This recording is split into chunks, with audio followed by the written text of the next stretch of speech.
सभी को राम राम। धार्मिक कथाओं में शिव जी और पार्वती जी की यह कथा नरमुंडों की माला का रहस्य पर आधारित है। एक समय शंकर जी और पार्वती जी कैलाश पर्वत पर आराम से विहार कर रहे थे। जब बहुत वक्त बीत गया तो शंकर जी ने पार्वती जी से कहा, हे पार्वती, मैं तपस्या के लिए जा रहा हूँ। पता नहीं कितना समय लगेगा समाधि से उठने में। मैं चाहता हूँ कि तुम कुछ समय अपने माता पिता के यहाँ बिता लो। यह कहकर शंकर जी समाधि में लीन हो जाते हैं और पार्वती जी अपने पिता हिमालय और माता नैना के महल में जाकर उनके साथ समय व्यतीत करने लगती हैं। एक दिन देव ऋषि नारद जी हिमालय जी से मिलने उनके महल पहुंचते हैं। वहां उनका बहुत आदर सत्कार किया जाता है। नारद जी को जब पता चलता है कि माता पार्वती जी भी यहाँ हैं तो वह उनके दर्शन के लिए उनके पास जाते हैं। पार्वती जी को प्रणाम करने के बाद नारद जी उनसे भगवान शंकर के बारे में पूछते हैं तो पार्वती जी उन्हें बताती हैं कि वह तपस्या में लीन हैं। तब नारद जी पार्वती जी से पूछते हैं कि माता, क्या आप शिव जी के बारे में पूरा ज्ञान रखती हैं?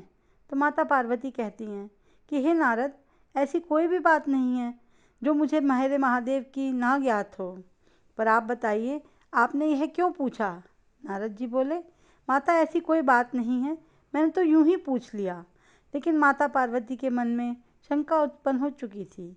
उन्होंने नारद जी से बार बार पूछा, हे ऋषि, क्या ऐसी कोई बात है जिसका मुझे ज्ञान नहीं है?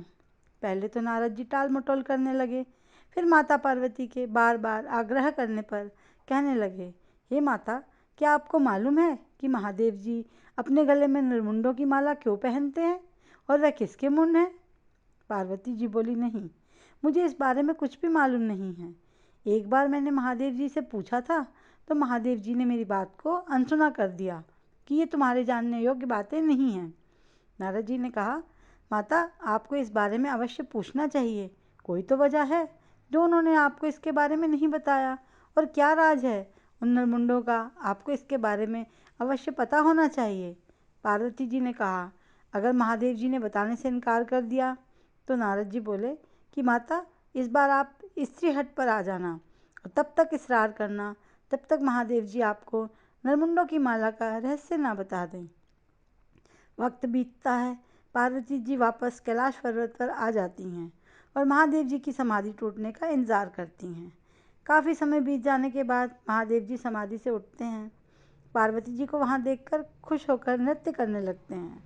उन्हें नृत्य करते देखकर पार्वती जी कहती हैं, हे देवों के देव महादेव, मैं आपसे एक बात पूछना चाहती हूँ कि यह नरमुंडों की माला आप क्यों पहनते हैं और यह नरमुंड किसके हैं? आज यह रहस्य आपको बताना ही होगा। महादेव जी पार्वती से कहते हैं, हे पार्वती, तुम इस राज को ना ही जानो तो अच्छा होगा, क्योंकि तुम्हें मालूम होने पर बहुत ही कष्ट होगा। इसीलिए तुम इस प्रसंग को भूल जाओ। लेकिन पार्वती जी हट पर अड़ जाती हैं और कहती हैं, जब तक आप यह रहस्य नहीं बताएंगे तब तक मैं अन्न जल ग्रहण नहीं करूँगी। महादेव जी पार्वती को बहुत समझाने का प्रयास करते हैं, लेकिन पार्वती जी अपनी हट नहीं छोड़ती। महादेव जी कहते हैं कि पार्वती सुनो, तुम्हें मालूम है तुम कई जन्मों से मेरी पत्नी बनती आ रही हो और हर बार किसी न किसी कारणवश मेरा तुमसे वियोग हुआ है। जितनी बार तुम मुझसे बिछड़ी हो, यह उन्हीं सारे जन्मों की तुम्हारे मुंडों की माला है जिन्हें मैं हर वक्त धारण किए रहता हूँ। मैं तुमसे बिछड़ कर भी तुमसे नहीं बिछड़ा, क्योंकि मैं तुम्हारे हर जन्म का तुम्हारा सिर इस माला में जोड़ता रहा हूँ। यह सुनकर पार्वती जी की आंखों में आंसू आ जाते हैं और वह कहती हैं, मैं कैसी अभागिन हूँ कि मरने के बाद भी पति के गले में बोझ बनकर लटक रही हूँ।